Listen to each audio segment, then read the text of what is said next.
Good morning, all of the students council. I will teach you in this video topic magnetic field due to state conductor of finite length. That is the application of Biot-Savart law. Biot-Savart law को मैंने अपनी पिछली video में आपको बताया था, तो उसका ये एप्लीकेशन है magnetic field due to a straight conductor of finite length. एक हमारे पास स्टेट कंडक्टर होगा, करंट कैरिंग कंडक्टर।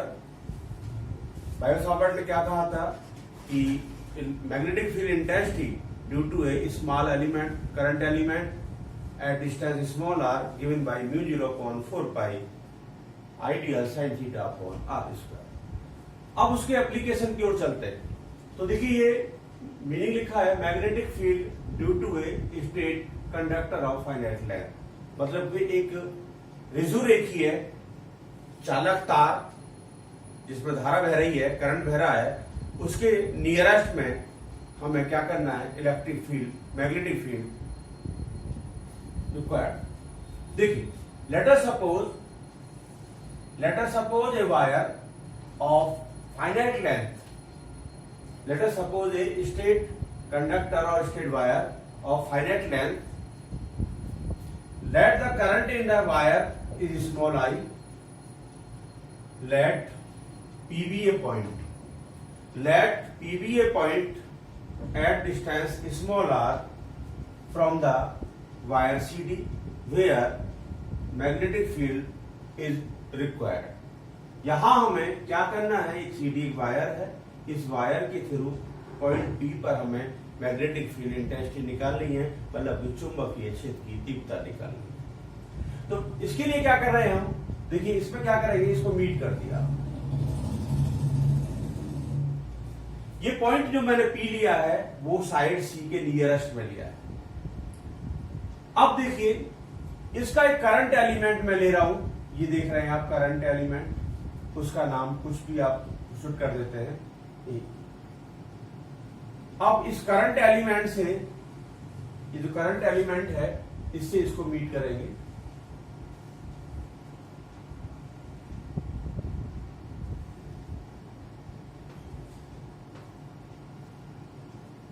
देखिए इसको मिला दिया। ये करंट एलिमेंट है, इसका कोई भी नेम दे देती है EF। इसकी जो लेंथ है करंट एलिमेंट की वो D है। एक वायर का छोटा सा करंट एलिमेंट बोलते हैं इसको, स्मॉल एलिमेंट DL है। अब यहां से परपेंडिकुलर डाल रहे हैं इस पर, ये थीटा एंगल है और ये आपका 90, ये आपका EFG कोई important.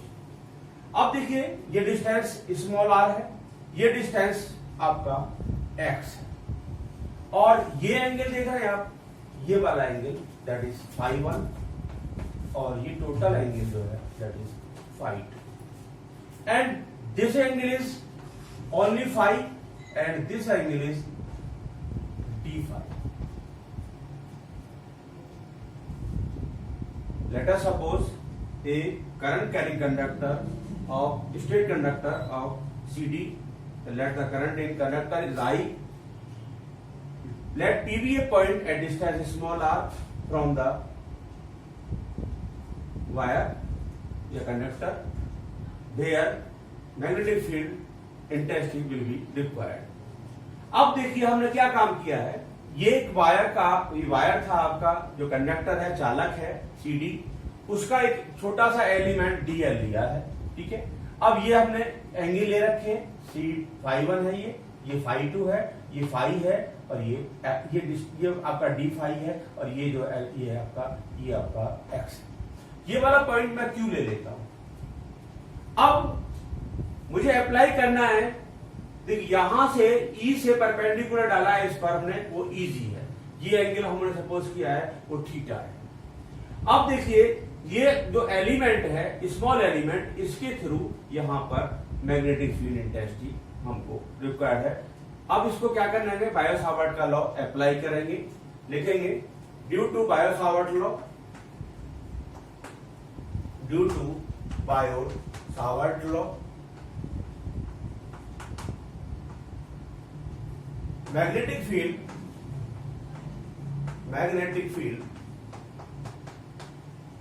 at point P due to small current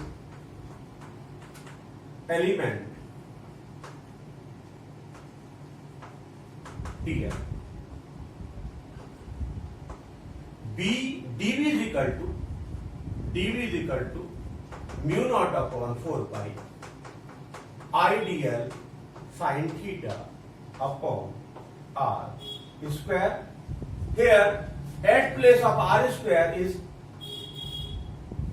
x square, that is the x, that is x square. Tesla is the unit of magnetic field intensity. क्या किया है, जो हमारा करंट एलिमेंट है छोटा सा, उसके थ्रू हमने पॉइंट पी पर बायो-सावर्ट का लॉ अप्लाई किया है और वहां पर मैग्नेटिक फील्ड इंटेंसिटी ले ली है, जो कि आपकी d phi equal to mu naught upon 4 pi I dl sin theta upon r square.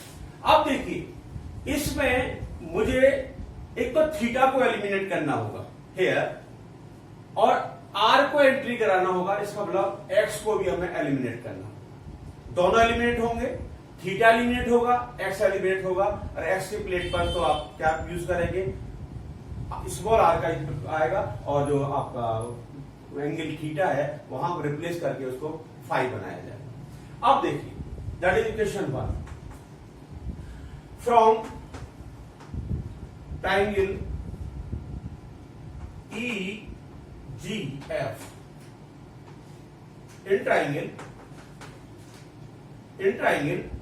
EGF, here G is equal to 90, here G is equal to 90, therefore sin theta is equal to EG upon EF, therefore EG upon EF dl. Hence, EG is equal to dl sin theta. EG is equal to dl sin theta, but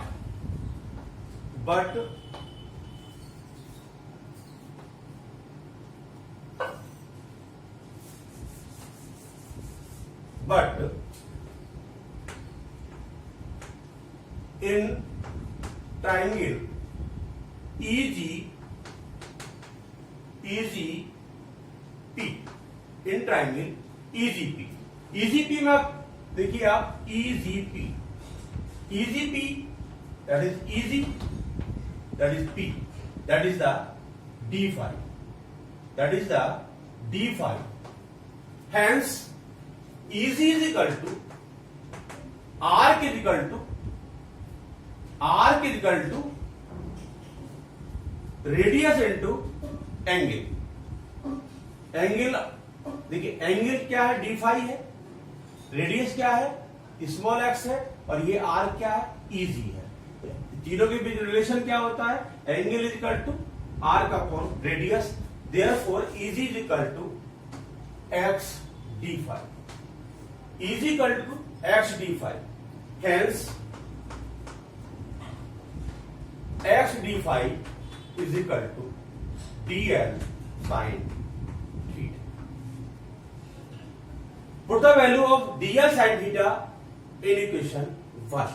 देखिए, हमने दो angle का, ये वाला angle और इस वाले angle का यूज किया है और हमने क्या निकाल लिया कि dl sin theta की value in term of phi और x d phi is equal to dl sin theta. Put the value of dl sin theta in equation 1. Put the value of dl sin theta in equation 1, then dv is equal to mu naught upon 4 pi I into x d phi upon x square Tesla, or dv is equal to mu naught upon 4 pi I d phi upon x test, that is equation 2. Hence देखिए आप ये जो electric field intensity magnetic field intensity at point P वो हमने DL जो small current element है उसके through हमने बायो-सावर्ट के लॉ को अप्लाई किया है और यहां पर ये हमने रिजल्ट ले लिया है कि electric magnetic field intensity due to current element d l at point P given as dV equal to mu naught upon 4 pi I d phi. अब देखिए ये एक्स को एलिमिनेट करना होगा हमें, तो एक्स को एलिमिनेट करने के लिए ट्राइंगल लेंगे, in triangle E P cos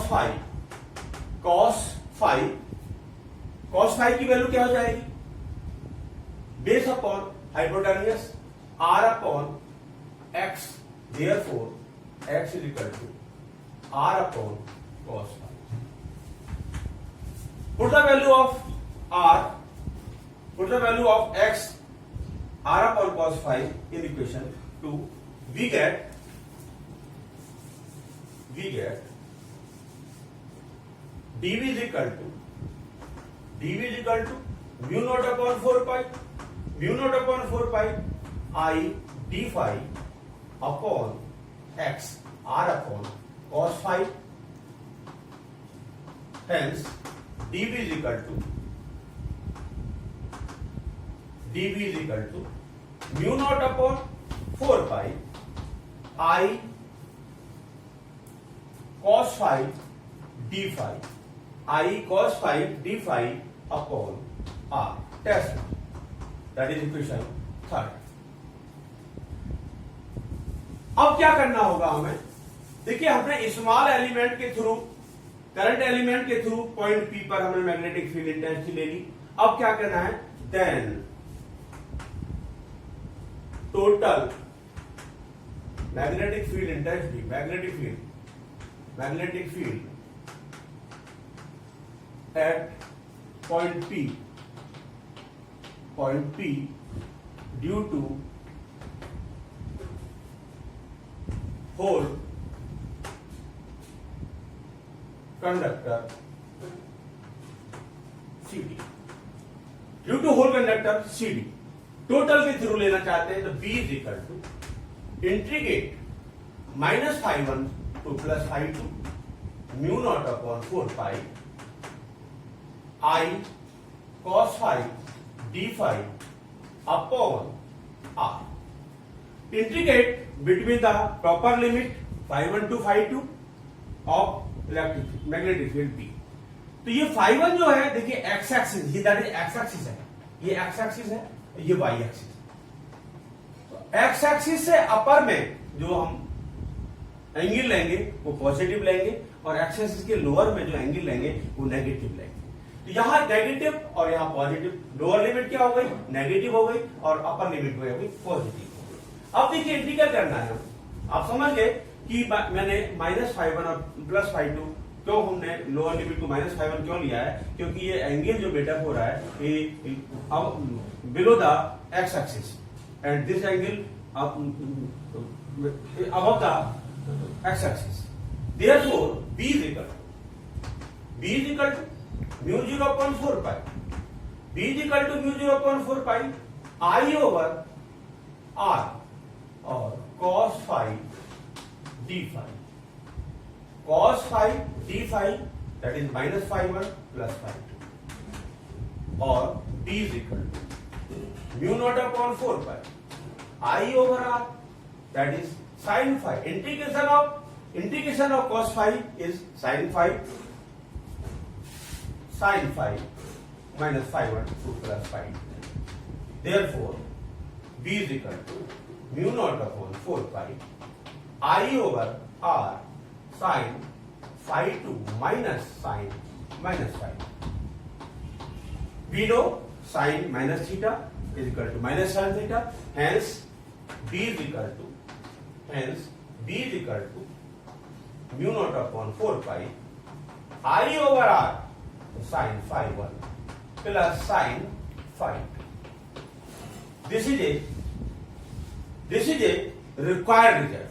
magnetic field intensity due to a straight wire of finite length with the help of Biot-Savart law. B is equal to mu 0 upon 4 pi I over R sin phi 1 plus sin phi 2. If the length of wire is infinite, अगर wire की length को infinite ले लें, if the length